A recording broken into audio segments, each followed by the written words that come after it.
Hello and welcome to the Game Theory Podcast. I'm your host, Sam Vicini. We're powered by CLNS Radio.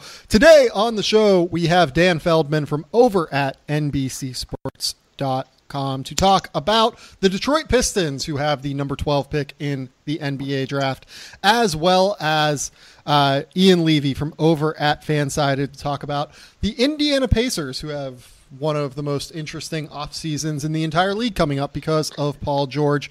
First, though, let's talk to Dan. How's it going, man? Good. I really like the balance you have going of one of the most interesting off seasons of the league and maybe one of the most boring off seasons ahead in the league. Yeah, the Pistons are in a really funky spot because in some ways they're kind of ripe for a trade. And I could see this roster not being blown up, but like also looking different than what it looks like now. Having said that, though, it does seem like they're going to try and just retool around what they have, and probably mistakenly so, it seems like. Well, it's all about what you could get. I mean, I think they would like to break up the roster and blow it up and do something different. I just don't think they have the stomach to trade low, and I think pretty much everybody on the team has its trade value bottomed out right now after how last season went. Yeah, so let's set the scene here. Like I said to Dan before the call, I probably only watched like 12 Pistons games this year. Like, if you made me guess the team that I watched the least this season, the Pistons are high on the list, I would say. They went 37-45, so not a disaster record. 106 offensive rating, 107.2 defensive rating. Again, kind of not terrible, not great, but like it's not like they were some abject disaster either. Low 3-point percentage, low 3-point output, low pace, solid defensive team. I think that ultimately they were probably hoping to be more in the top 5 range as opposed to being in the top 10 range, given the way that their roster is constructed and given what Stan Van Gundy seems to value as a coach. What am I missing here, Dan? What are my listeners missing in terms of context? I mean, I think you've got most of it. They started off fairly well defensively and then just really slipped throughout the season. And that was obviously a major point of disappointment because early in the year they looked to be that type of defensive team that they wanted to be. And then they hoped the offense would come around. Reggie Jackson missed the start of the season with an injury, and they hoped that when he came back that would get the offense rolling. It didn't. It probably made the offense worse. Jackson never really found his footing, and the team really struggled around Reggie Jackson, around his own struggles throughout the year. And so I think there's some hope that, the defense has shown some signs. They still need to iron it out, and hopefully it would be better next year. But maybe a full season of Reggie Jackson with him actually fully healthy could make the difference, at least potentially. Yeah, I think that Reggie Jackson is obviously the wild card here, right? They obviously signed him to that big extension. He still has 3 more years guaranteed after this one on his deal.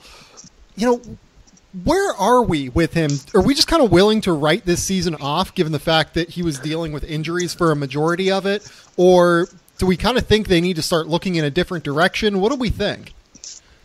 Well, here's the answer, is I don't know and I don't think they know. Yeah. But I don't think there's any answer other than to write it off and hope he does better next year because you do have a decent amount of money tied up to him. The Pistons liked him. I think there was a reason they were the team that got him when the Thunder dangled him in trades. It's because the Pistons at that time valued him more than everybody else in the league, probably. Don't know that exactly because maybe somebody valued him more but didn't have the right pieces for a deal. But no matter exactly whether they were number 1 or number 5, they valued him more than most of the league. And his value has mostly shrunk since then, especially in the last year.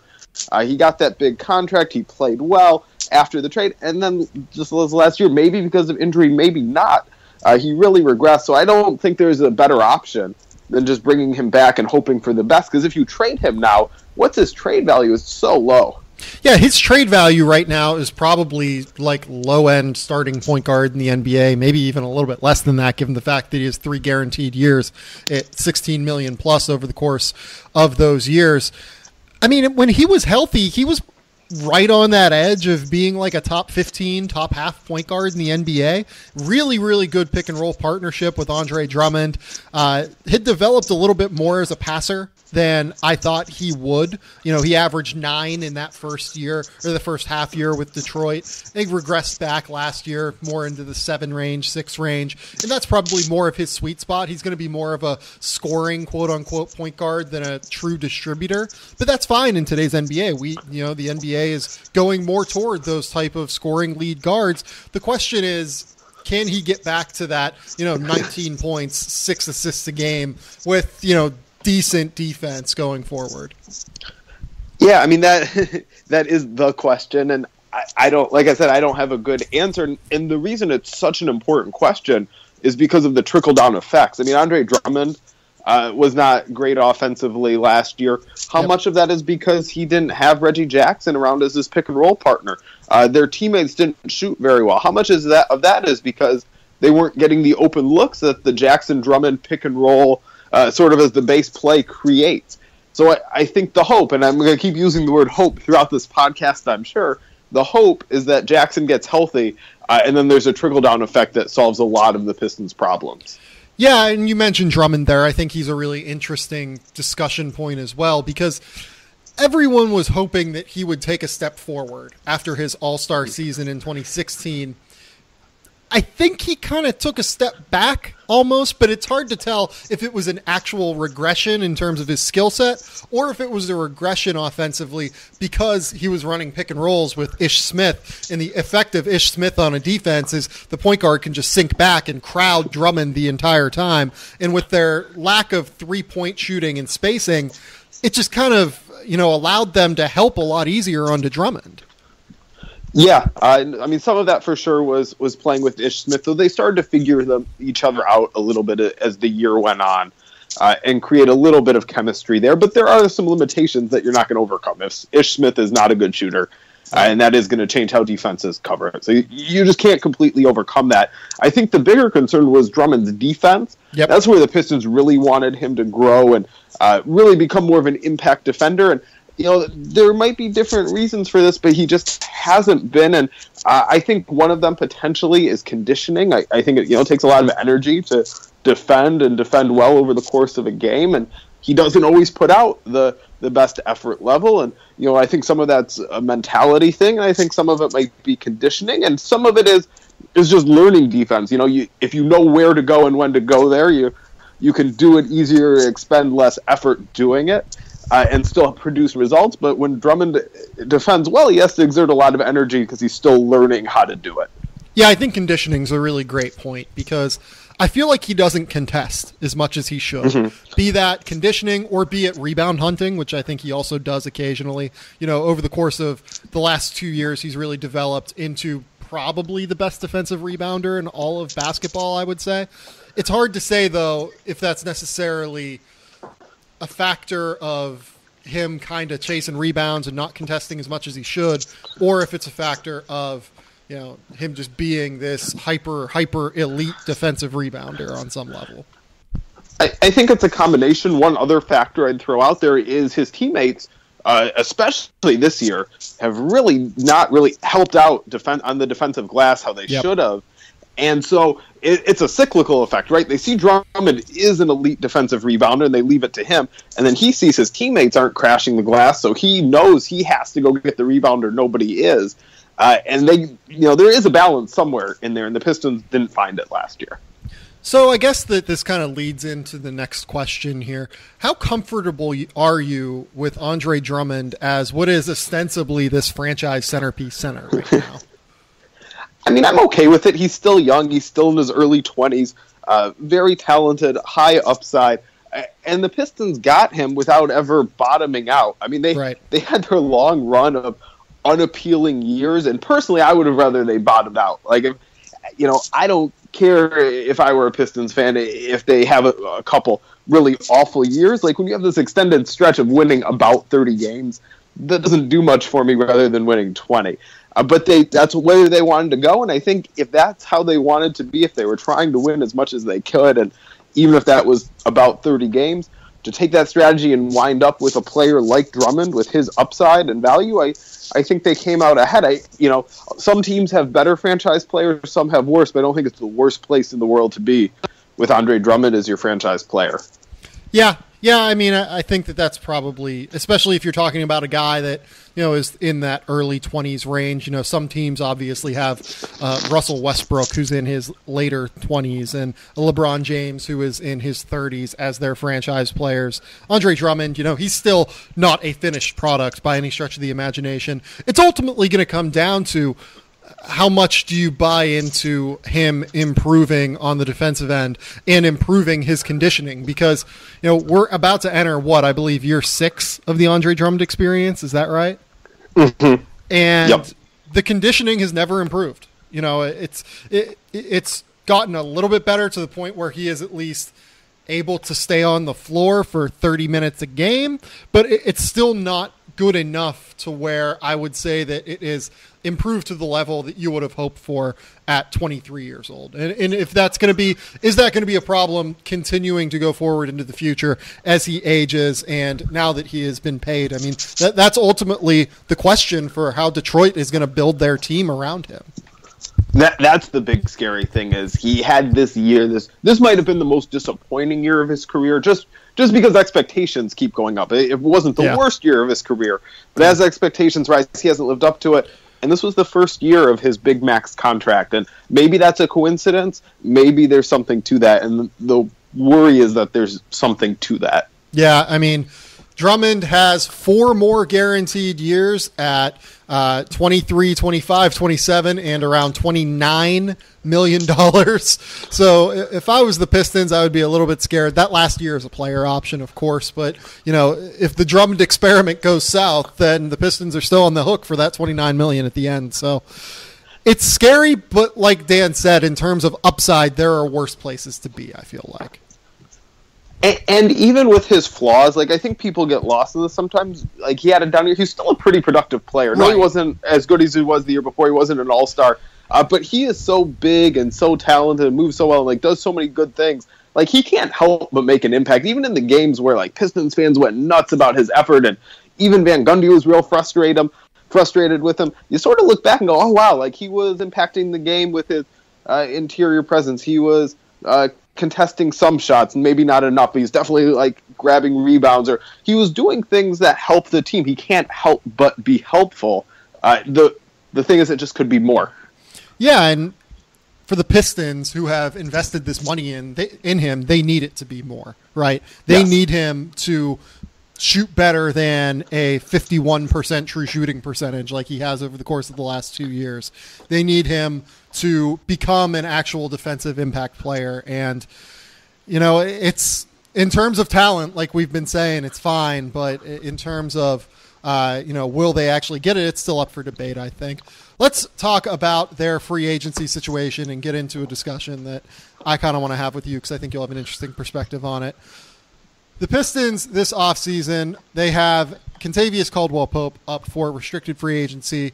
Reggie Bullock could be a restricted free agent. I think that they probably extend him a qualifying offer. Would you agree with that? I would lean no, but I think it's close to a coin flip. Mm-hmm. And I guess we should probably talk about KCP first, and that would explain why I think it's going to be a no for Bullock. Sure, let's do it. KCP is going to be a restricted free agent. He's young.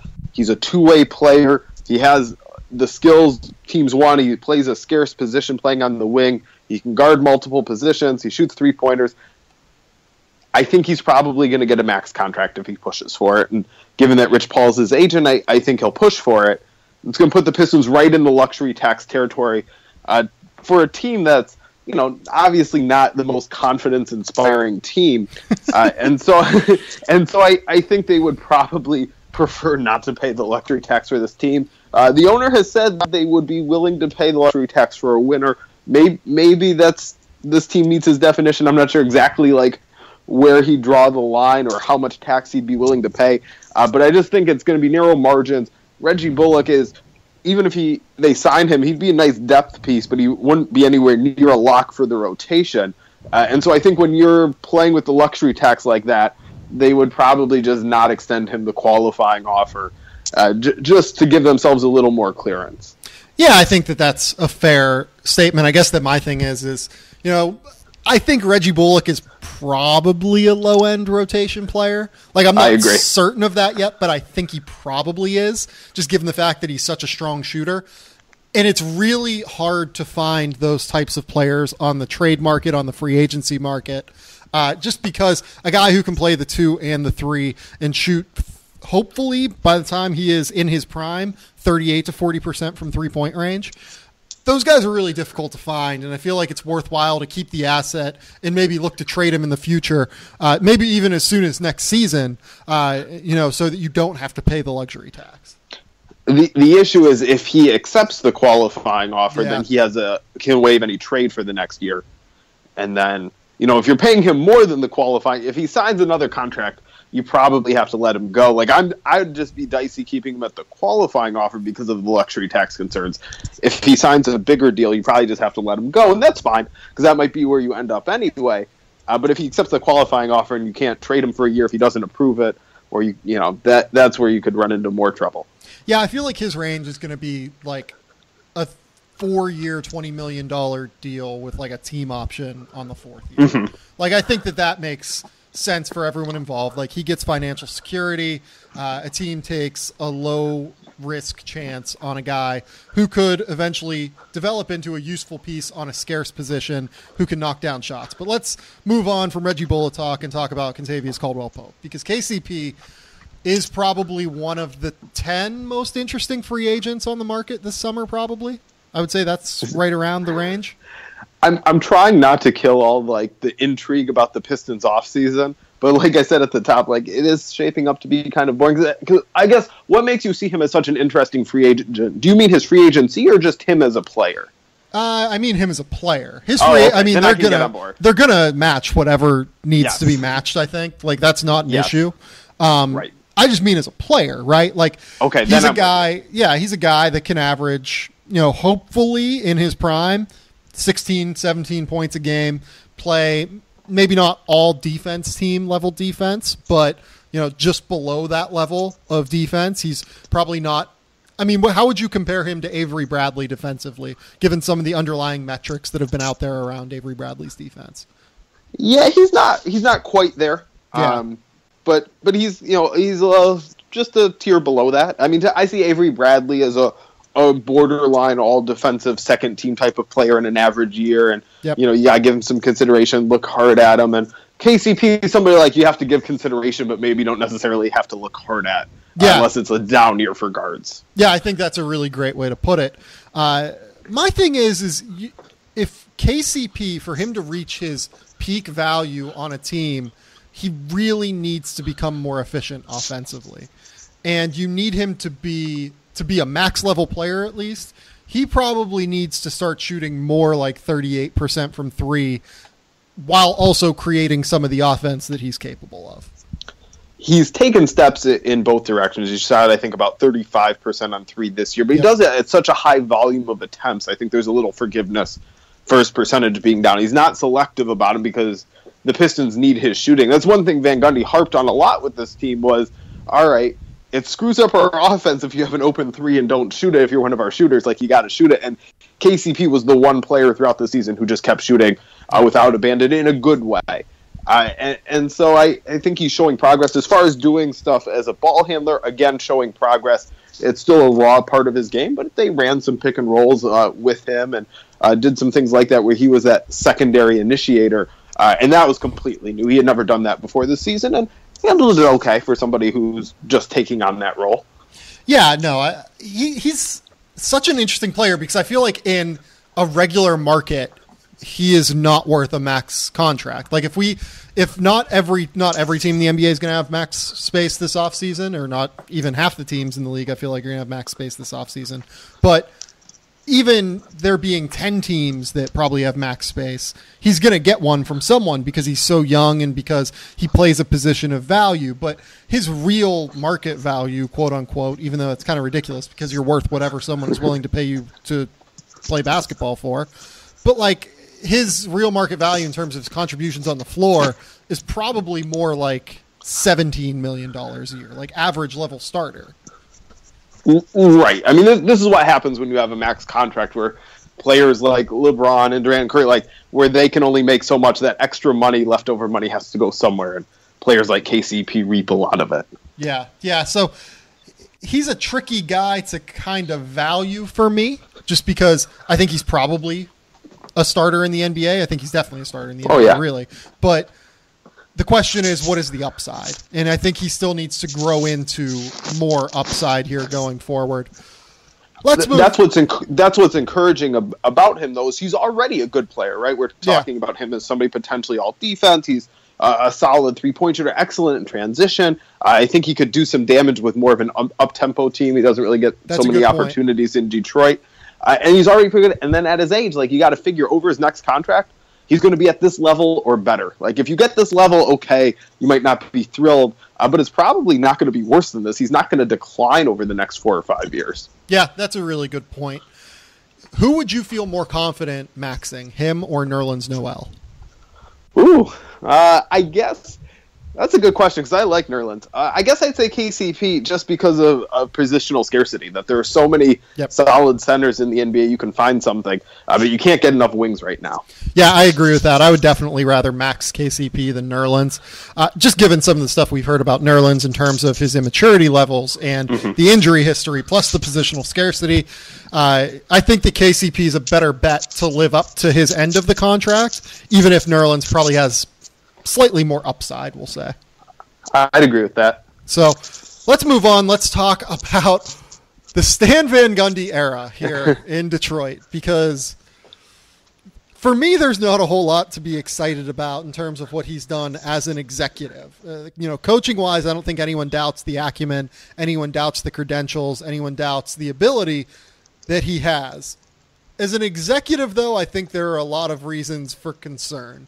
You can start with the draft history over the last 2 years that really hasn't seemed to work out all that well, as well as the fact that, this roster is now capped out based on a lot of his decisions over the course of those last 2 years. So where are you at in terms of your confidence levels with the Stan Van Gundy era in Detroit as an executive?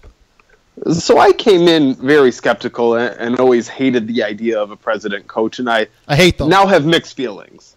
Van Gundy sort of talked me into it a little bit, because I think there is value in having a singular voice and a singular direction, because how many times have you seen franchises ripped apart or at least set back by infighting between the front office and the coaching staff and different objectives, and one wants to play one player, another wants another player, like, this doesn't happen in Detroit. It doesn't happen in places with this model. And so there are advantages to it. I think Van Gundy's done okay. Like, it hasn't been great, but you got to remember, he walked into a pretty tough situation. The Pistons were not good for several years. They didn't have a ton of talent. Like, this was not some ready-made team to take over. He didn't even have a draft pick in his first draft, because Joe Dumars, before the Pistons got rid of him, traded it, and this was a year they weren't very good. They traded it to the Hornets to dump Ben Gordon, who was a bad signing, just so they could sign Josh Smith to that huge contract. So Van Gundy walked into a pretty lousy situation. And I'm not saying the Pistons are in great shape now, but considering what he walked into, I'm not overly concerned with his job that he's done as an executive. So I guess that you're definitely correct in terms of he has turned a bad situation better. I guess that where my concerns come in is that I don't know what the long-term upside of it all is. And if you're going to have a capped out team like this team figures to have, at least, not only this season, but also next season, it gets really tricky for me to try and parse through going from bad to average. Okay, well, let's go back a year, though. And so the Pistons were coming off a breakthrough playoff season. They were the youngest team in the playoffs. And I think that means something. Like, you can just sort of grow from within, to have internal development if you keep it together. I also think there's value on the court and continuity. And so the Pistons also had Andre Drummond as a free agent with a low cap hold, much lower than his salary was going to be. So they had about $14 million of use it or lose it cap space. Mm-hmm. They signed Ish Smith long-term. They signed John Lure long-term. Like, they kept their core together. They had already traded for Tobias Harris. And so they look like they were growing in the right direction if they just kept things together and allowed the players to develop chemistry together and grow up together. And the upside of that, to me, looked like, I'm not saying they would have gotten there, but to me, the upside of that looked like a conference finals team, something like that, which isn't so bad. It's obviously gone south since then. Like, the players have not developed as hoped. Their chemistry together doesn't look much better. And maybe this is just all the Reggie Jackson injury. Maybe it's more to it. So it hasn't gone well, but I don't think it was an unreasonable bet to sort of lock in at that point. Yeah, I think I'm a little bit lower on the ceiling, I guess. I would have said like second round was probably their upside with this roster, given what we knew Boston to have at the time and what we know Cleveland has going forward here. You go out and spend a quarter of your cap space going forward on John Lure, Boban, and Ish Smith. It's really tough for me to kind of defend that. Well, Boban, he's gonna, they got by Boban themselves. with the I think intent. they're fine. Let me say that. Sure. I mean, you got Boban with the intent that he's going to be the backup center next season when Aaron Baines opts out, and you had the money to spend now that, like we said, was disappearing. Ish Smith was huge for them. I mean, without him, they would have been in so much trouble if Reggie Jackson got hurt, because backup point guard before that was their big problem. And then Lure might have just been a luxury that didn't turn out to be so much of a luxury over the long haul of the season. They signed John Lure to $11 million a year whenever they had Tobias Harris and Marcus Morris. Lure was very good for the first half of the season and was living up to that contract. And then he just dropped off, and I think that's because he's never played so many minutes and couldn't handle it.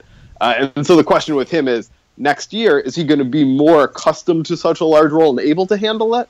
Or did we just find that his threshold for how much he can handle is way lower than you want it to be? I think that, in a vacuum, John Lure makes sense, but in a vacuum, he was living up to that deal through even, I would say January, I think is probably about right.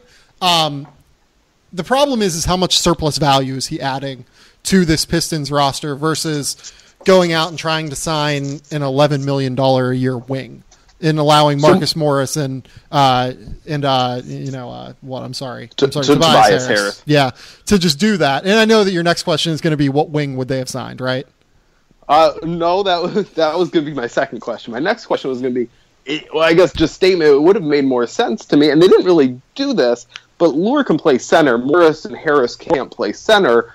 So I thought there was some value in having Lure who could play power forward or center. But they didn't really use him that much at center, so I don't know if they went in with different expectations or thought Lure could play center and found out they couldn't rely on him or were wrong about it or what. Mm-hmm. But it made more sense if he was going to get minutes at center. Yeah, I think that's probably fair. In terms of your second question, Etuan Moore signed for like $434. You probably could have given him $438. And I would think that would probably be a little bit more surplus value than what John Lure provided to the team. Yeah. Trying to think of other guys. Man, I mean, Marvin Williams is still better off at the 4, I think. I mean, Eric Gordon, maybe. You could have gone out and tried to sign Eric Gordon at $450. I think he got something like that from the Rockets, right? Like $450, $452. And if he happened to get hurt, we'd be talking about how dumb the Pistons were for giving him that much. Sure, we would be. I mean, that's definitely true. But that's an upside play, though, for me. Like, that at least has upside, whereas John Lure, we know he's nothing more than, probably third big man with the ability to play both big positions off the bench. Yeah, that is true. They, for better or worse, I don't know how this applies specifically to Eric Gordon, who went to I think a pretty appealing team in Houston, right. Or Etuan Moore, who went to a small market New Orleans. But for better or worse, the Pistons believe that their market limits them, that they can't get in the game with the same free agents that other teams can, and they need to plan accordingly. So I don't know who they could draw, and I don't know whether this is just their perception and it's incorrect, or whether players like even Eric Gordon and E'Twaun Moore would require way more money to come to Detroit. I don't know. Yeah, I mean, let's be honest. Living in New Orleans is probably more appealing than living in Detroit through the winter. Like, it kind of is what it is. Yeah. But overall, I guess, going forward here, what is your confidence in Stan Van Gundy? Because we kind of talked about the past. What do you think of what he can do into the future now? See, I think this is a real interesting point for him. Because like we said at the beginning of the show, I think the Pistons would like to blow it up and do something different. But I also just don't think they have the appetite to do it and trade low, because this entire roster, with two exceptions, are players acquired by Van Gundy. And the exceptions are Andre Drummond, who's the franchise player and I think was part of the appeal of why Van Gundy came here, and is also the player most close with the owner. So you can't just trade him in the same way you could trade somebody else. And Kentavious Caldwell-Pope, who I think Van Gundy has really grown to appreciate and is going to be locked into this long-term contract. So everybody else is somebody Van Gundy's acquired, so whether it's somebody he signed in free agency, which indicates the Pistons were the team that liked him the most, traded for, which indicates the Pistons were the team that liked him the most, or drafted him, which indicates the Pistons were the team that liked him the most. So to dump any of those players, like, you're going to be dealing with general managers who probably never liked that player as much as you did at his peak. Yep. And so I don't know how the stubborn Van Gundy is going to be about this. I think players gravitate toward the team run by the person who likes them the most. And so, if this Reggie Jackson getting healthy doesn't solve all their problems, now I'm really curious how stubborn Van Gundy is going to be about keeping this together, or whether he'll really have any realistic options anyway. Yeah, I think that's all a really good point. One guy who is a free agent that we didn't mention here is Aaron Baines. I would imagine there's no chance Aaron Baines is back in Detroit next year, right? Well, he has that $6.5 million opt-out. And I would think he'll opt out. The Pistons keep saying he'll opt out, and I don't know whether that's because they like him so much and believe his value's that high, or whether because they're like implicitly trying to talk him into a little bit. Mm-hmm. But, Aaron, look how much money you could get somewhere else. Because, I think they would have to move him if he opts in, move him or Boban. Their plan was to have Boban be the backup center next year. If they're both on the roster, that's just too much money on a team that's going to be right in that luxury tax range. Yeah, no, I agree with that. I think Baines probably gets something like the new mid-level exception. Race for him, and then at his age, late 20s, early 30s, wherever exactly he is, he could probably lock in for multiple years too. Yeah. Let's talk about the NBA draft here real quick. You've done some great work. I've been very impressed over at NBC Sports, keeping track of all of these crazy decisions that have been made and kind of giving some quick thoughts on those players. Detroit, it was reported today by Mark Stein, I guess that they're considering looking into moving the pick, moving their number 12 overall pick. They do not have their second rounder, if I remember correctly. Correct. How much of that do you think is, they want a veteran, they want to make the playoffs next year, and how much of it is they really have been unsuccessful in the draft over the course of those 2 years that Van Gundy has had picks? Because if you look at it, Stanley Johnson, which I thought was an absolutely tremendous pick at the time. Would you have taken him over Justice Winslow? Yes, I would have. Oh, wow. Oh, yeah. Okay. I believe in actually, I don't know, which I had them like 7-8 on my board. Okay. Like I had them very similar. I probably would have taken Stanley, to be honest. I kind of buy the upside a little bit more with him and still do, because even though he shot 29% from three, I still buy the shot a little bit more, which is saying something maybe about Justice.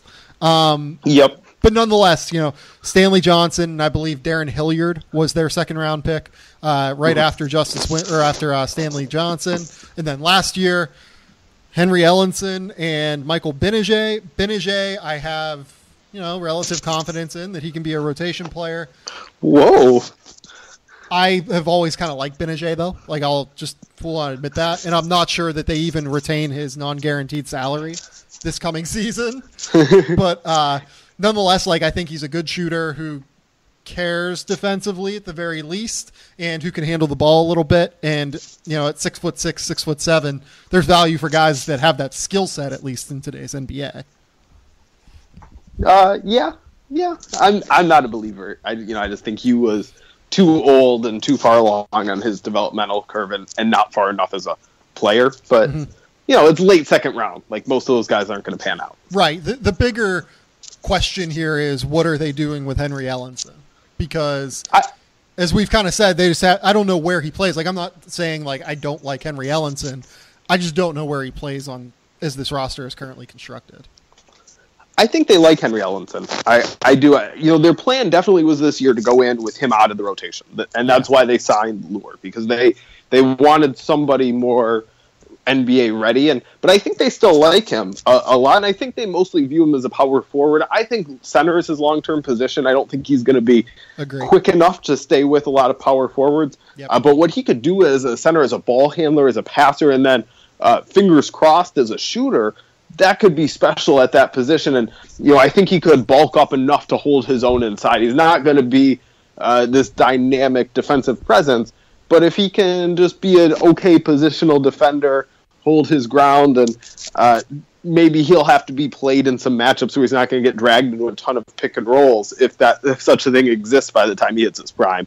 But I think there could be a role for him as a real creative center in the NBA. Yeah, I agree with you definitely on this, and I think he'd be a really interesting change of pace guy off the bench for Andre Drummond for sure. Yeah. And I definitely agree with you that his position is center. He has enough length to play center.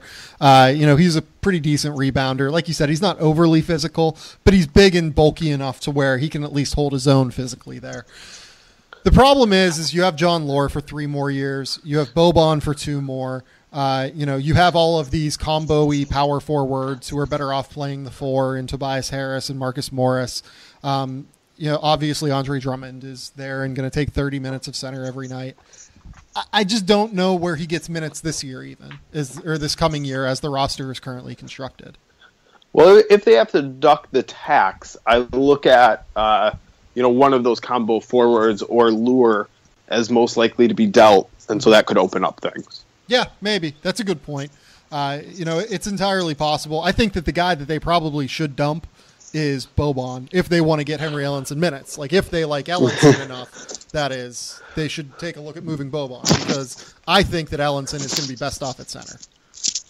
I agree, but I think they still view him as a forward, and I just don't think they're ready to trust him with a rotation spot, like where there's nobody else, where there's no safety net. Yeah, no, I think that that's totally fair. Looking at number 12 this year, like I said earlier, there are reports out there that they might look into trading it. How would you feel about that? How would you feel about a trade versus a selection? I mean, it depends who they trade for, right? Like, I don't hate the concept of it, because I think in this draft, there are about 9 or 10 really good prospects, and then it drops off, and maybe one of them will fall to 12. But I would not be enthused about picking Donovan Mitchell or Luke Kennard. Like, those guys, I would not be excited if I had the 12th pick and that's who I felt was the best player available. I'd be disappointed that somebody better was not available. And so if there's another team who likes somebody who's going to be there, who's going to trade good value, I have no problem with that. But it obviously just depends what that trade is. Yeah, and to be honest, I'm not sure what it is. Like, I don't know what is going to be out there for them to like really get that 12th pick, because for many of the reasons that you just said, like, Donovan Mitchell at number 12 doesn't excite you and Luke Kennard doesn't excite you. I think that many teams around the league feel that way right now too. And here's the real tricky part is that veteran, if he's going to be somebody who helps you now, is going to have commensurate value at the number 12 pick, he probably makes more money than the number 12 pick. And we've just been going over like how the Pistons are going to be right up against the luxury tax and probably don't want to pay it, although maybe would. So you have to make a trade that's going to not add salary, probably. Like, how do you do that, trading a draft pick for a veteran? Yeah, I mean, it's basically impossible. Like, you almost have to trade John Lure with it, or you have to trade Marcus Morris and Ish Smith with it. And maybe you do. Maybe you do, yeah. And like, that wouldn't be, I guess, totally out of the realm of possibility, but it's just it's a weird situation that they're really looking into apparently moving that pick for many reasons. Is there anyone there that you like more than the others? Like, what would the Dan Feldman draft board look like at number 12? Well, so you know this better than me. Most years, like, I try and identify a player who I'd be like, yes, I hope he falls, and I'd be excited to draft him. And so you find that sweet spot, somebody who might be there. And I don't know exactly what's going to be this year, but I've sort of centered in on Lauri Markkanen, Do you think there's any chance he could be there at 12? I think there's an outside chance, but I mean, we just talked about Henry Ellenson. Like, where do you play Henry Ellenson? And obviously, Lowry is a much better prospect than Ellenson was. I think that he would have had a shot to go number 3 overall last year in the draft. Like, where do you play him, though, given the current construction of the roster? Are you just thinking that he's a straight 4 and you're going to play him with Drummond? Yes. Mostly I'm just a believer you draft the best prospect available and figure it out from there. Yeah. Especially because so many rookies aren't ready to go. Even good ones aren't ready to go their first year. But I also think, especially as he first comes to the NBA, he's not really strong enough and equipped to play the 5 and would be a power forward for a little while. Yeah. I mean, the thing is, defensively, he's probably... Honestly, I don't know where he's best off defensively, because he's not going to force turnovers. He's not going to block shots. That kind of plays him more toward the 4, but is he going to be athletic enough and laterally quick enough to stay with guys at the 4? There are a lot of, he's quicker than Henry Ellenson, considerably quicker than Henry Ellenson, but there are similar tweener issues there, right? Yes. So that gets... Wouldn't an Ellenson Markkanen big man combination be so fun and weird offensively? It would be really fun and weird offensively. They would hemorrhage points defensively, but yes, that offensive backup power forward center combination would be really fun to watch, because they would have all sorts of ball movement. They would have all sorts of shooting on the floor, and maybe that's appealing to Pistons fans after the last year, after the last decade. Yeah, really. Markkanen's an interesting one. What else? What other prospects interest you here? It's mostly guys who probably won't be there. I like Jonathan Isaac. I liked him for a while, and now it seems that everybody loves him now, and his stock has risen to where Markkanen's probably more likely to be there at 12. I would think Markkanen's probably more likely to be there, yeah. The guy that I think could be there among the consensus top 10 or 11, Zach Collins, I think, has a shot to be there, obviously, but I'm not sure how much sense he makes for the Pistons for all of the reasons that we just kind of discussed. Frank I like him. Yeah, he's really good, I think. Frank Ntilikina out of France is interesting, but if the Pistons are considering trading number 12, it seems like they want to get a rookie who could conceivably move into the lineup quickly, and that's definitely not Ntilikina. So I think that's maybe where Van Gundy doesn't get enough credit, is that he has shown some patience. They might prefer to trade 12 for somebody who can help now, but that doesn't necessarily mean they would draft the player at 12 who can help them the most. He has shown a little bit of ability to find that balance. I think that's 100% fair. I mean, we saw it this year with Henry Ellenson, for instance, where he wasn't really playing as much. Really played 20 games and limited minutes in all of those 20 games, I think. So, right. Yeah, they'll move them along slowly, but it does seem like they want value as soon as possible on this roster. Luke Kennard, I have Luke Kennard at 12 right now, and I really like him. I think he's an awesome basketball player. He would provide the shooting, the floor spacing that the Pistons need. You could throw him into screen and rolls. He'd be a really good partner for Kentavious Caldwell-Pope, I think, because Caldwell-Pope could take on tougher defensive assignments. So I like that fit a lot, actually, with Detroit.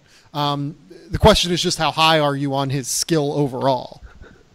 So you think he's going to be a point guard in the NBA? I think he's a combo guard. I think he has some combo-y skills, for instance. I think that he's going to be able to run some side pick and rolls.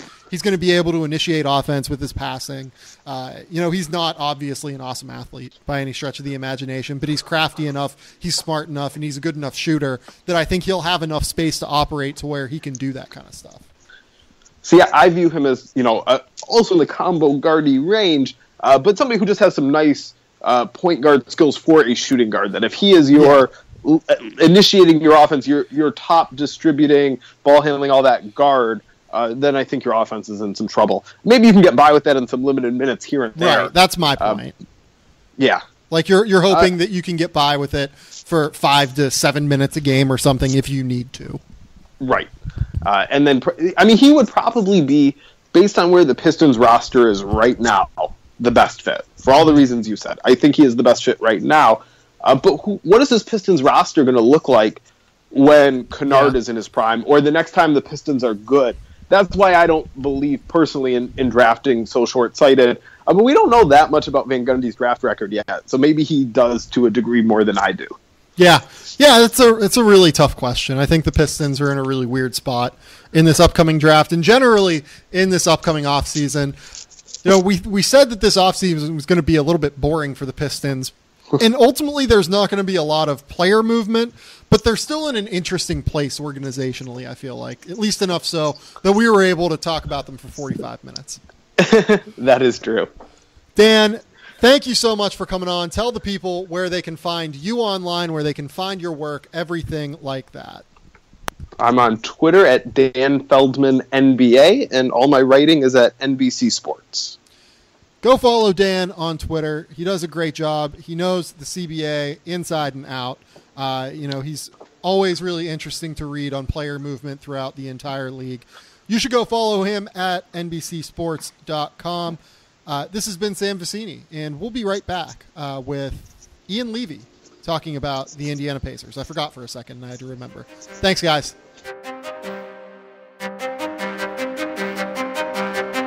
All right, now we're here with Ian Levy from over at FanSided.com. He is the head honcho of the entire NBA scene over there. How's it going, buddy? I'm doing well. Thanks for having me on. Yeah, absolutely. I've been wanting to get you on for a while. It's just been, crazy to try and schedule everything here coming up. I'm glad I could get you because we're going to talk about the Pacers. You used to consider yourself a fan of the Pacers. Is that correct? I'm not entirely sure you're still there, right?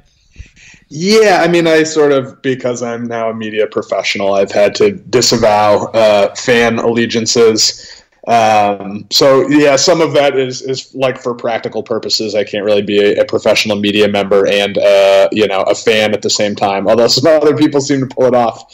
But also I think I started this basketball blogging, basketball writing stuff very much as an amateur, a fan. I didn't have expectations of becoming, working myself into a career. But the more I've learned, the more I've watched, the harder it is I feel like to sort of have my emotional fan blinders on. You become more aware of the league as a business, learn more about the players as complex people instead of sort of athletic archetypes, understanding complexity, probability, all that stuff. And your rational brain sort of takes over. And I feel like sometimes that's at odds with my fan brain. But I know the Pacers probably better than any other team in the league, I would say. They're still the team I watch most often and read the most about. Yeah, at some point I would like to start writing about hockey, but then I wonder, how much is my rabid fanhood of the Penguins going to just interfere with that totally? For instance, the finals are going right now, and I sit at home or I sit at a bar and have beers and watch the game, and I'm screaming at my television if I'm not out in public. So I feel like it would be super awkward to go into Los Angeles, go into the Kings locker room and be like, hey, you got your ass kicked by the Penguins tonight. Good job. Thanks. Yeah, it can be hard to separate those two things. You feel about things a certain way when you're emotionally invested, and it can certainly color how you see it and talk about it. Yeah, no, that's absolutely true. Let's talk about the Pacers here just to set the table for our listeners. The Pacers went 42-40 this year, a 108.6 offensive rating, 108.8 defensive rating. They upped the pace a little bit this year, but it still hasn't crept above league average. They were a really bad rebounding team, which doesn't really come as a total surprise given the personnel they have on the roster.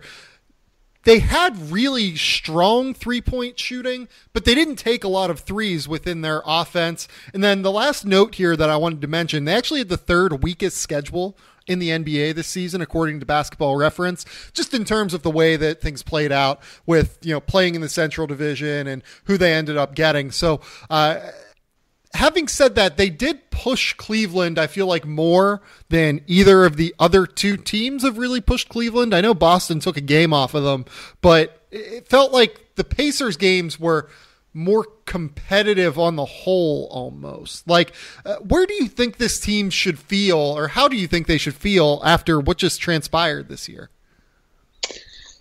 I mean, the whole Paul George situation is clearly hanging over the head of this team, and they've got to decide what they want to do, what they want to risk to, to try and keep him in town, try and keep him happy this season. And so in that regard, I don't think they should feel very good. I mean, clearly George seemed frustrated multiple times during the season, said some things that sort of indicated how disappointed he was in how the team had played and how things came together. Him being rumored in trade discussions around the trade deadline, I think certainly, left a sour taste in his mouth. And, what do I want to say? Moral victories, against the Cavs in the playoffs aren't going to really help in soothing any of those wounds with George or convincing him that they're a team on the rise. And so, in many regards, it feels like they kind of took a step backwards this year, or at the very least, they didn't accomplish anything in sort of moving towards being the kind of team they want to be, being a team that's going to be competitive in the upper echelon of the East, and a team that, can sort of feel secure with its future, with Paul George as their star. Yeah, so I guess that I'll start by kind of telling the listeners what they have to deal with this offseason in terms of free agency and draft picks. So Jeff Teague is a free agent. He was making $8.8 million this year. He's going to probably double that this offseason. CJ Miles just opted out of his player option at $4.7 million. I would imagine that he will probably come pretty close to doubling that money this offseason. I don't know what they've decided on Lavoy Allen yet. Aaron Brooks is also a free agent. Kevin Serafin also has $1.9 million as a non-guaranteed deal. And then they also have Joe Young, Rakeem Christmas, Glenn Robinson III, and George Niang on non-guaranteed salaries as well. But ultimately, it all comes back to what they're going to do with these players all comes back to the Paul George decision, right? Because if you decide to move forward without Paul George, I'm not sure it makes sense to pay Jeff Teague $19 million a season, or I'm not sure it makes sense to hand CJ Miles $11 million a season. So let's kind of talk about the Paul George saga here. Let's start with this. What direction do you think that they end up going? I honestly feel like I have no idea. With Bird still in charge, I feel like I could pretty confidently say that they would have sort of continued on the same path, probably paid for Teague, probably paid for Miles, or spent a similar amount of money on a similar player, to Teague. Maybe they're chasing Drew Holiday or something like that. Mm-hmm. But with Bird stepping aside and Pritchard in charge, I feel like I'm really not sure. He's been with the team. He's been involved with the team for a couple of years now. He knows these players really well. In terms of our sense of like what kind of general manager he's going to be, we saw some of that with Portland, where he was sort of really active, really tinkering, a lot of deals. Almost in that sort of Sam Hinkie mode, where he's willing to take a bunch of little small steps that sort of each one makes you marginally better and then adds up to something bigger down the road. Yep. But it's been a couple of years since he was in the position where he was making all the calls, and so I really don't know which direction the team's going to go. I think we'll find out pretty quickly. I mean, if they make Teague an offer, it seems really obvious then that they're going to sort of double down and try and figure out how to make this core better and keep Paul George happy. And if they decide to go the other direction and trade Paul George, it wouldn't be surprising if they're really looking at deals on draft night. If they wait until later in the summer to trade him, there's not going to be, some of the appeal of trading Paul George is that he could potentially fetch, a really high pick in this year's draft that's especially talented. And I think if they're going to trade him, they might be better off doing it now than, doing it at the trade deadline next year when some of their leverage has leaked away, and, maybe next year's draft class isn't, who knows how that'll shake out. Those things change over the course of the season, but maybe next year's draft class doesn't look quite as polished as this year's. Yeah, I think that the Paul George trade value question is kind of the key here, right? Because if you can go out and you can get, a lottery pick this year, a future first-round pick, couple of really nice young players, that makes sense. I feel like the Pacers should probably go about looking at trading Paul George if they can make that kind of move. The problem with all of this is I'm not sure that deal is going to be on the market when Paul George is essentially a rental, because the feeling around the league is, having talked to people, in different organizations and having talked to people just generally who have knowledge of these kind of situations, I mean, there is a growing feeling, I would say, and I'm not reporting anything new, that Paul George wants to be in Los Angeles. He wants to be a Laker. So, how do you think that factors into the way that teams are going to go about, valuing him as an asset? It's certainly a factor. I would say I tend to fall a little more on the skeptical side of both the intensity of his desire to play in Los Angeles. I think sometimes these things sort of feed themselves once it's once it's been initially reported. That kind of it kind of feeds other reports and it spreads. Sure. And sometimes it's just people sort of repeating something else that they've heard from somebody else. I don't know that necessarily all of this sort of reported interest is coming from people who are directly related to George. And so I not that it's not going to happen or that it's not a thing for George. I tend to just be a little more skeptical on that as being a done deal. And then the other thing is, I think I tend to assume that NBA decision makers know a lot more than you or I or the average fan does, and are privy to information that we don't have. And so, whatever's being reported about George, I would assume that NBA decision makers have better information on that front. Either that it's, more likely that he's, really interested in going to LA or something less likely. So I think it will definitely be a factor. How it will be a factor, I feel like we maybe don't know quite as much about. But I think it's a clear issue. I mean, nobody's going to want to, trade and invest heavily in a trade for him if he's just going to turn around and sign with the Lakers. That being said, if the Pacers could send him to the Lakers this year, that might be something LA would be open to. See, if I was the Lakers, I feel like I would probably not go about trying to get Paul George this year, because I know that I need to kind of restrict and maintain my assets going forward into perpetuity. And now that I'm finally past the Dwight Howard deal, it's going to confer 2 second-round picks. I don't have my 2019 pick next year, but after that, I'm pretty set now. I probably want to wait on Paul George. I understand that you run the risk of him going somewhere else and being happy, or staying in Indiana and then building a winner around him and him becoming happy in Indiana.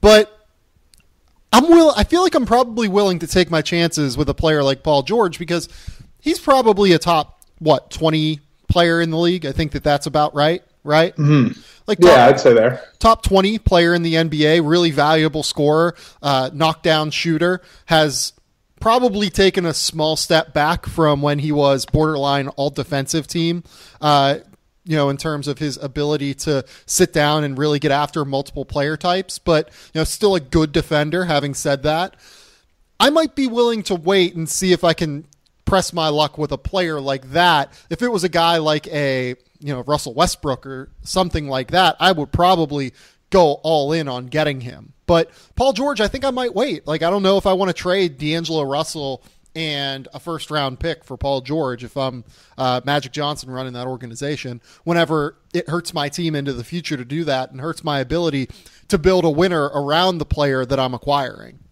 Especially since the Lakers seem to have this kind of pervasive self-confidence that, that every top-tier free agent is going to eventually want to sign with them, whatever. That's only increased with Magic Johnson being there. Yeah, like whatever the reality of George's interest in signing as a free agent with the Lakers, it might be safe to assume that the Lakers would probably fall on the optimistic assessment, of that point. Yeah, so I want to take a minute here and throw a random trade by you. So Miami, I think, is obviously going to be active in terms of trying to get a star player into South Beach. So one trade that I kind of had in mind was number 14 this year, Justice Winslow, a future first-round pick, and Tyler Johnson. What do we think of something along those lines? Gosh, I would take it in a second. I'm of the mind that trading Paul George, I'm of the mind that they're going to lose Paul George eventually, no matter what. Mm-hmm. I don't see any path to this team really being a contender, holding on to him. I mean, even if they were to hold on to him, and he for some reason didn't opt out for 18-19 and sort of played out the last year of his contract in Indiana, I don't think they're going to be a contender in 2 years. And I'm not sure how they really sort of get any closer to that. I'm not sure what they do this year that convinces him that this is the place to stay and that this is going to be, a top tier team. And so I think the worst is coming. I guess they sort of fall on the pessimistic side naturally. So a deal like that sounds interesting. I like Winslow's defensive potential. Picking up 2 first-round picks, I think, is really nice. I'm sort of that's where the Pacers need to be sort of aiming in the near future is accumulating a couple picks and sort of taking some swings on some young talent and sort of seeing what pans out. Tyler Johnson's a nice piece too. And if you think about what's on the roster, if they're gonna trade Paul George and they're gonna move on from Paul George, there's really nothing else on the roster besides Miles Turner that is like a piece for the future. Mm-hmm. George Niang and Joe Young, are maybe nice young guys to sort of keep around and play with, but there's nobody else on the roster who is like part of the plan 5 years down the road. So getting 2 picks and 2 guys who could be part of the plan 5 years down the road, I think that's probably a nice return for George. All right, I've got another one for you. Say Portland decides to really push in this year, and they obviously have all of these crazy assets this year in the draft, as well as a lot of very ridiculous contracts on their ledger here. So let's say Alan Crabb, number 15, number 20 this year, and maybe Noah Vonleh.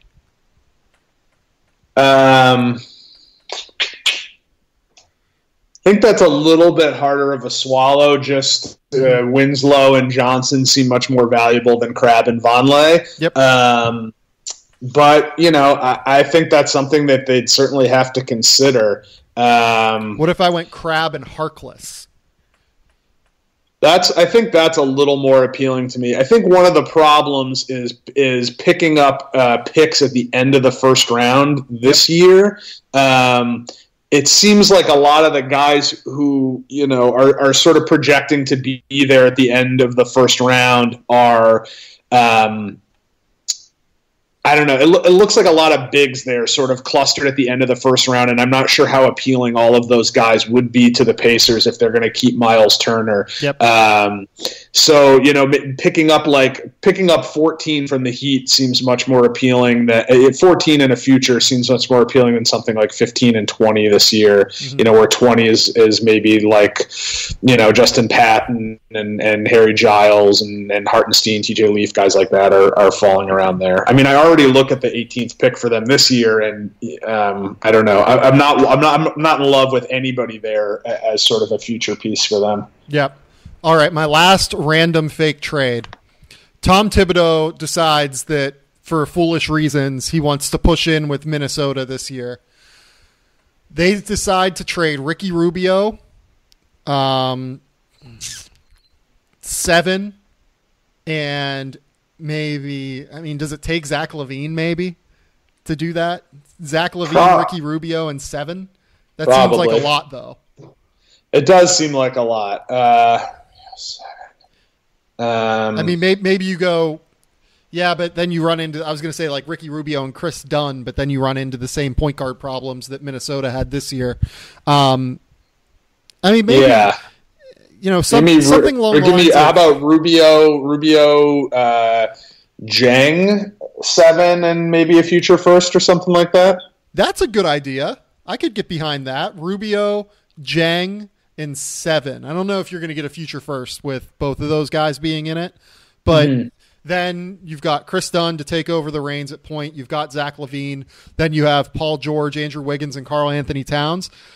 I mean, I think it would be foolish for them to push in like this. Don't get me wrong, but that would certainly get them to being one of the 5 most interesting starting lineups in the NBA for me.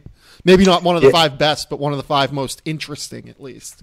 Yeah, it's a little hard to imagine only because I don't think Wiggins is going to play power forward. George clearly has expressed that he's not going to play power forward. He made that clear 2 years ago. And neither of those guys is coming off the bench. That's very accurate, but I feel like as we continue to get into this era of pace and space, and Paul George continues to see more and more players his size downsizing to the 4, I think that in the future he is going to become more amenable to playing the 4, just because it's not going to be as much wear and tear on his body. I think that was the biggest concern for him, 2 years ago.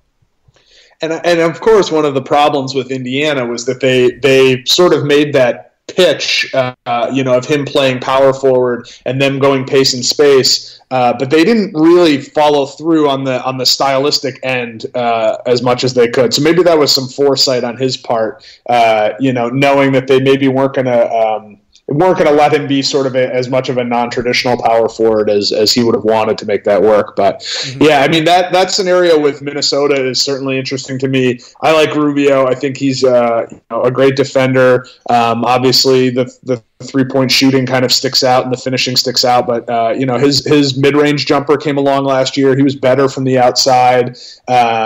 Yeah, I'd be happy to have Rubio, and I think there's a lot of guys at number 7 who would be really interesting to the Pacers. I've been trying to find a way to do the Spurs, move that Pau Gasol contract as the salary matcher that's expiring next season, so it's not like any additional money, as well as DeJounte Murray and Davis Bertans, but I don't think that I can find a way to make that work. I don't think I can find a way to get enough value to the Pacers. Yeah, I don't think so. I think there'd have to be a couple high picks somewhere in there, and even if the Spurs are sending future picks, you can't count on those ever being valuable.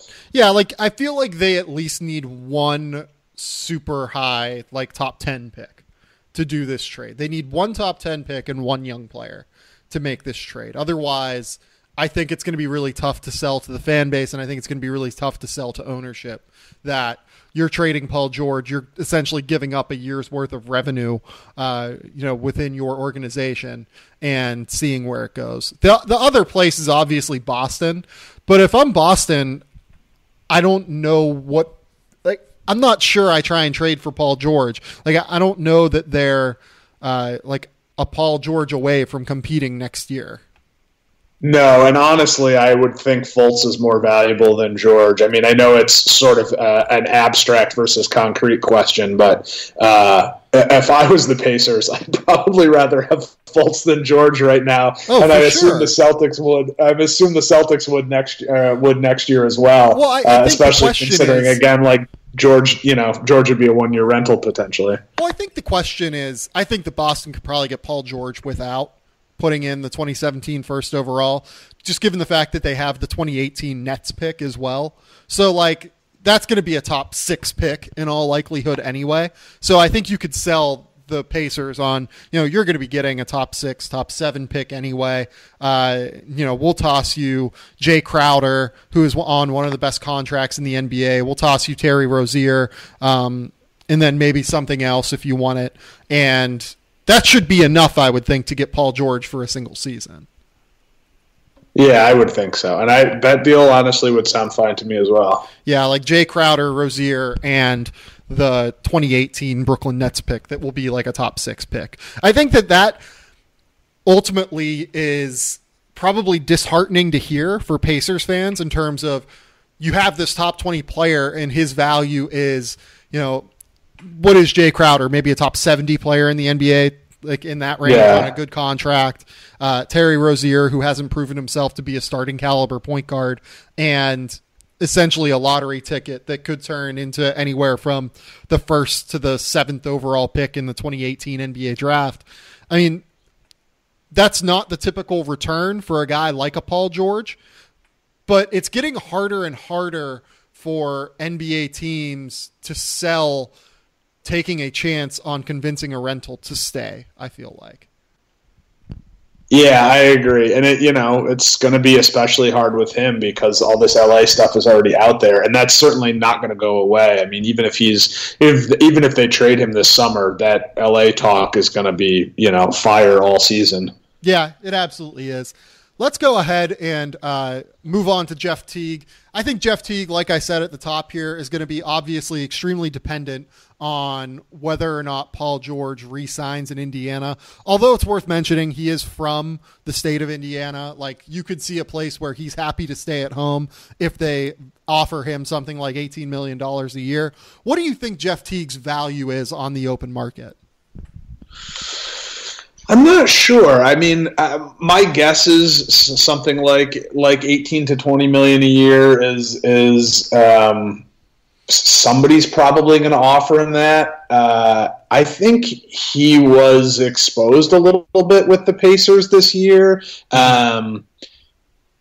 I mean, he's 28, but like you're clearly at a place now where like he is what he is. We've seen him, with the Hawks in their system. We've seen him with the Pacers in this system. I don't think there's any more. I don't think there's any more sort of like hypotheticals around Teague, like what he is, what he can do, what works with certain kinds of players around him. All feels like very concrete. I mean, I'm kind of hoping the Pacers don't bring him back, even though it might mean sort of taking a step back next year. I mean, he's capable. He's, I'd use the descriptor of him being a good point guard. He's above average, but he just his defense is an issue, and there's so many other ball handlers on this team that I feel like that minimizes his value. If they want George creating shots with the ball in his hands, and they've got Monte Ellis and Lance Stevenson, and Aaron Brooks is going to come off the bench and gun for his shots. Somebody with a little more versatility in their game, I think, is sort of better for the Pacers' future. Yeah, like you said, he's a really tough one because he's shown himself to be an above-average starting point guard offensively, I think. And he took a little bit of a step back there this year, and you're going to be paying for his 29, 30, 31, and 32-year-old seasons. So you have to wonder how much is the step back this year concerning. I don't know really what to do with him, to be honest. Like, I feel like his contract in terms of premium value is in that $18 million a year range. Say 4 years, $72 million with a team option on the end. I think that makes sense. Or maybe 480 with a team option if you want to give him the premium to get the team option on the end of it. Like you said, though, I don't know if it makes sense for the Pacers to bring him back, given what we saw. It's really, really easy for teams in the Eastern Conference to expose him defensively in a way that is very difficult for them as constructed to stop. So I don't know what to do if I'm the Pacers with Jeff Teague. But like, again, on some level, he's an Indiana kid.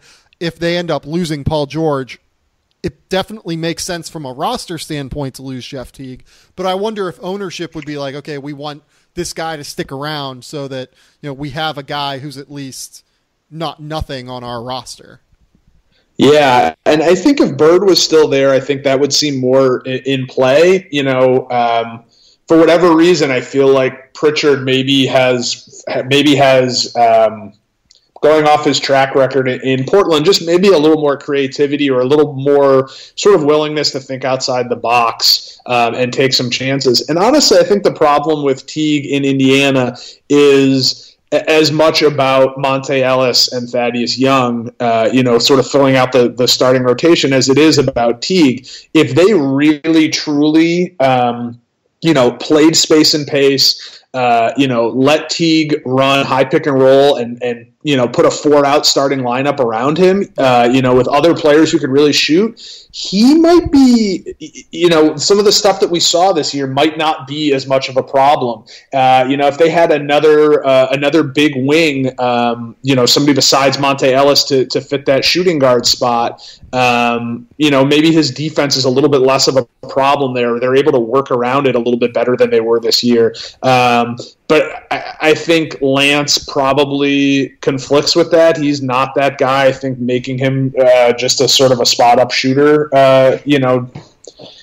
doesn't work. He's going to assume, rightly or wrongly, sort of more creation responsibilities, more on-ball responsibilities, I think. And so, I guess if they were going to bring Teague back, I think the caveat to making that work would be really working on changing the roster in other places, figuring out how to unload Ellis, maybe how to unload Thad Young, and really build. It's this thing to come back to, like for 2 or 3 years, they've been talking about, we want to play faster. We want to play with, versatility. We want to score more points, but they don't actually sort of have the pieces to do that. And getting more shooting in that lineup at every position, could make Teague a lot more palatable. I wonder if there are some sign and trade options out there for Jeff Teague. Like if they could find a way to, if the Spurs miss out on Chris Paul, which I think is, to be honest, just likely given the fact that they're going to have to really mess with their cap sheet to make that work. I wonder if there's a way to get him to a situation in San Antonio that I think makes a little bit of sense, given the fact that Tony Parker is going to be out until at least, January, February, somewhere in that range. Patty Mills is a free agent here this offseason. That kind of move would be interesting to me if they could maybe, take on Pau Gasol's contract again and, add a DeJounte Murray in and end up signing Jeff Teague or something like that. I really like that. It sounds interesting. You think I don't know. I feel like San Antonio might, I don't know. With the ability to give Murray some minutes there late in the year, to play him a little bit in that Western Conference Finals, he was impressive at times. I think they might be ready to sort of, give him a bigger role next year and really see what they have with him. I don't know. Maybe I'm off base. I'm just wondering if given how the Western Conference Finals played out for them, if they might be less in the kind of push things to the center of the table to try and win next year, especially if they miss out on Chris Paul, and maybe willing to take a step back for a year or two and kind of reload around Murray and Kawhi Leonard and whatever else they're able to add. See, I think that's what I would do.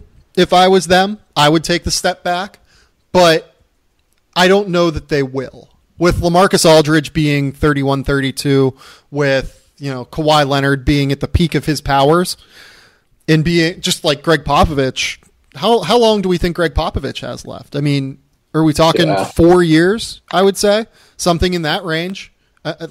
We need to talk about the fact that he is an older gentleman and he's the best coach in the NBA still, but age hits everyone at different paces, and there was talk that he might try and leave whenever Tim Duncan left. So I think that they're going to try. My guess is they try and push in, even if that would not be my strategy. Yeah, I guess that makes sense. I wasn't thinking about Popovich, but yeah, that does kind of put a clock on what they're trying to do. Yeah. But that was just like a random idea I had. Let's move on and, kind of talk about, ultimately, do we think that this team, even with Paul George, is in any sort of place to compete? Like, do we think that they can get to a conference finals with Paul George right now? I don't see it happening in the East. I mean, I mean, even if you assume that everybody's roster sort of stands pat, Boston doesn't make a deal and just adds Fultz. Cleveland kind of, has the same crew coming back next year. The Raptors re-sign Lowry and Ibaka. I mean, Indiana's still, Washington maybe makes a bench upgrade here or there. Indiana's still well behind those 4 teams, I would imagine. And, some of the other, it's not that hard to see other teams kind of passing them. I don't see what the Pacers do this season that makes them significantly better than they were this past year. I mean, they re-signed Teague, and they're sort of locked into being essentially the same team. They don't re-sign Teague. I don't know what else they use that money on that makes a big difference for them. I don't know. I mean, like, you go sign Drew Holiday or something like that. Is he that different than Teague? Is he going to really move the needle that much? Unless they're really unable, or unless they're able to unload some of these contracts like Young and Monte Ellis, I think they're kind of locked into what they are. Yeah, and with that being the case, my decision would be to trade Paul George. If I was running the Pacers, I would get what I can this summer and move on.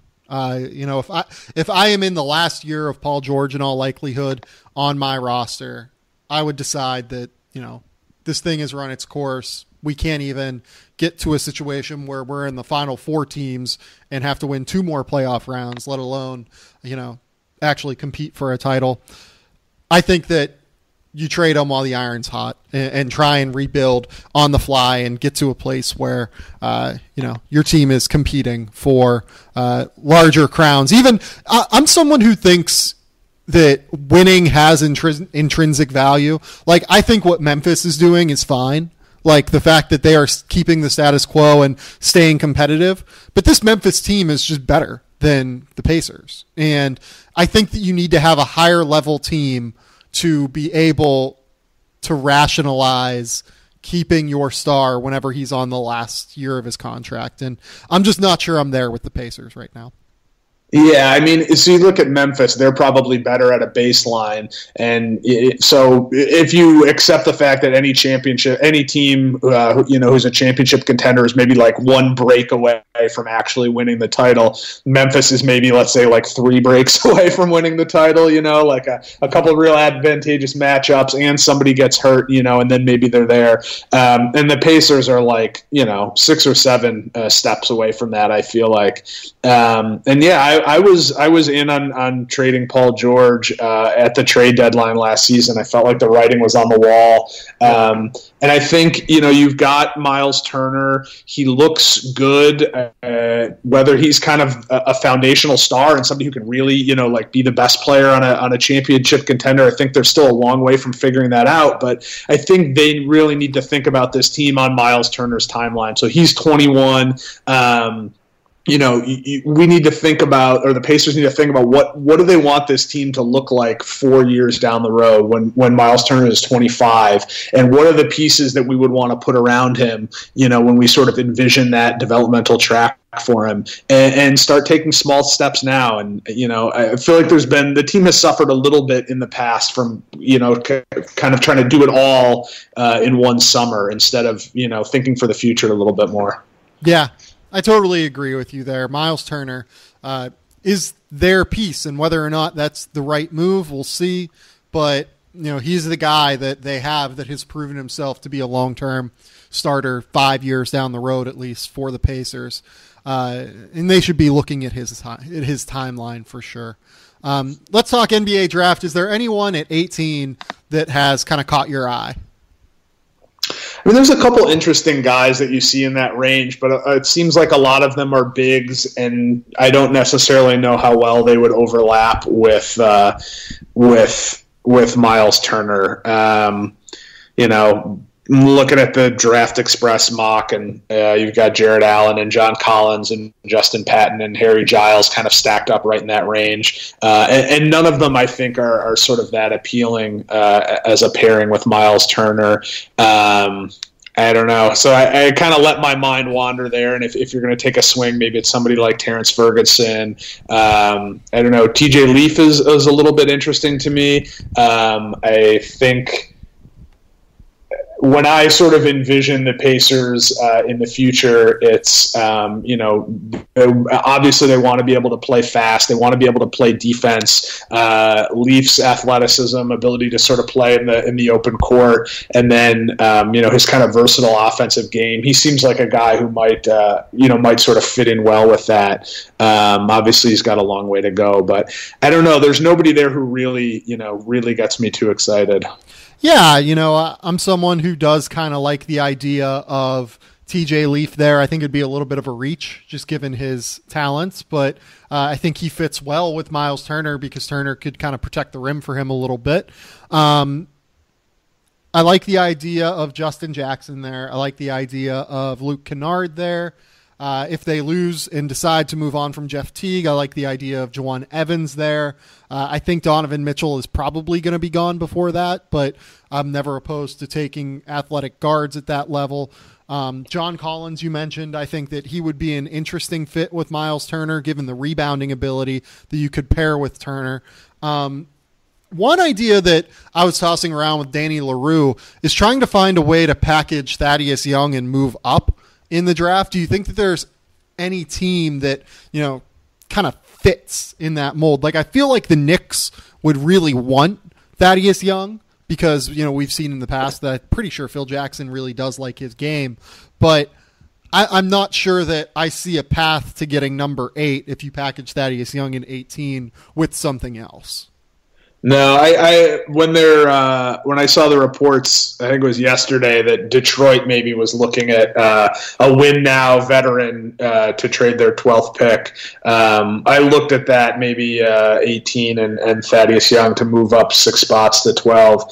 That's not a ton of upward movement, but if it lets you get up into the range where maybe you can get somebody like Donovan Mitchell or I don't know, OG Anunoby, I butchered his last name there, but he's a guy that I am kind of intrigued by. Obviously, the questions about his health. But yeah, I think really if you're going to move up, you kind of want to get into the top 10, and I don't know if Thad Young in 18, I don't know if that really pulls, I don't know, anybody into the top 10. Maybe Sacramento, maybe they'd be willing to send the 10th pick out for Thad Young in 18 and they keep their number 5 pick and get their stud there. Yeah. If I'm Sacramento, I'm probably not doing that. And if I'm Detroit, I have Tobias Harris, I have Marcus Morris, I have Henry Ellenson, who is, I think someone that, as I talked about with Dan Feldman in the first half of this podcast, they see as a 4, even if he's not necessarily a 4.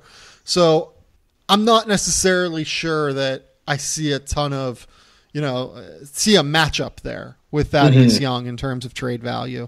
One team I was looking at was Charlotte. Charlotte at number, I think 11 it is. They're a team that probably wants to try and win now.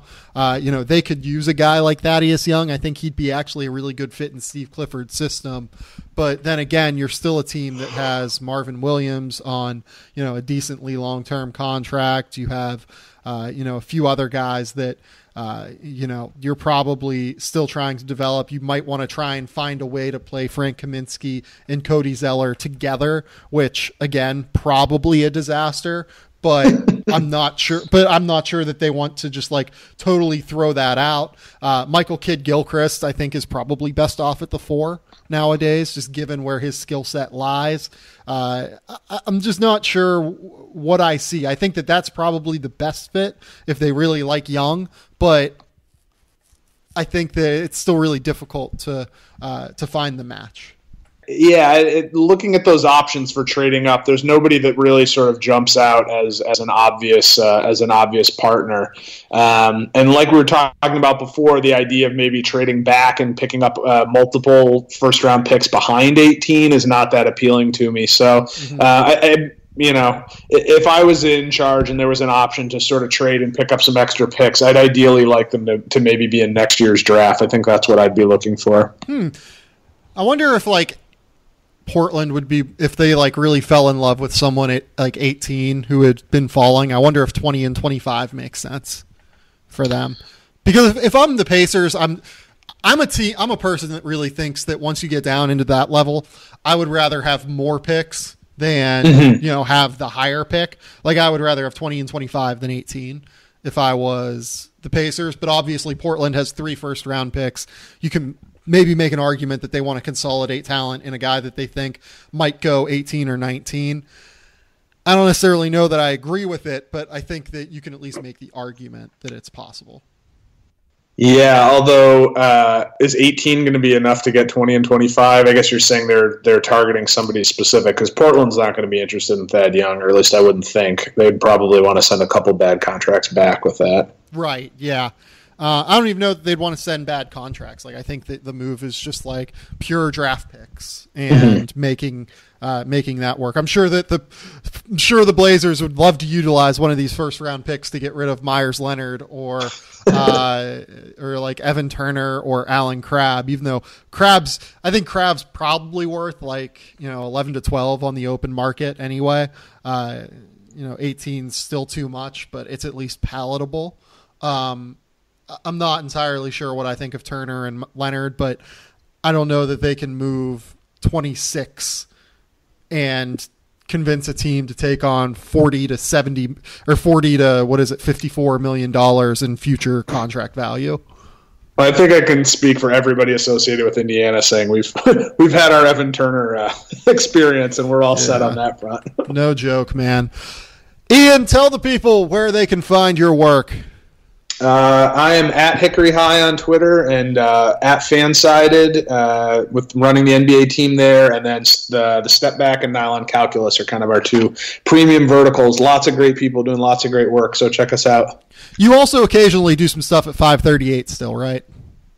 I've been there very rarely. I started with FanSided full-time about a year ago, so I just did one freelance piece for 538. That was the LeBron MVP case, which was a fun sort of academic exercise because they asked me to specifically write the MVP case for LeBron, and he wouldn't necessarily have been who I voted for. So, it was a fun sort of thought exercise to figure out how I'd construct an argument that I was rational and logical, but maybe I didn't totally buy myself. That's the way it always works, I feel like. This has been the Game Theory Podcast. You can subscribe to us on iTunes, SoundCloud, Google Play, Android, wherever you get podcasts. We are on that service now. Please remember to rate, review, and subscribe to the show. We're powered by CLNS Radio. We'll be back on Monday with another team-based breakdown. I think I have the teams, but I'm not going to promise you on who they are yet. I'm recording, I believe, on Wednesday, a few days ahead of time because I'm heading to a wedding this weekend in Cleveland. You'll probably want to follow along on Twitter because I will be tweeting while intoxicated in all likelihood for the entire weekend. So keep it locked here. We're going to have a great time before the NBA draft. But until next time, we'll talk soon. Bye.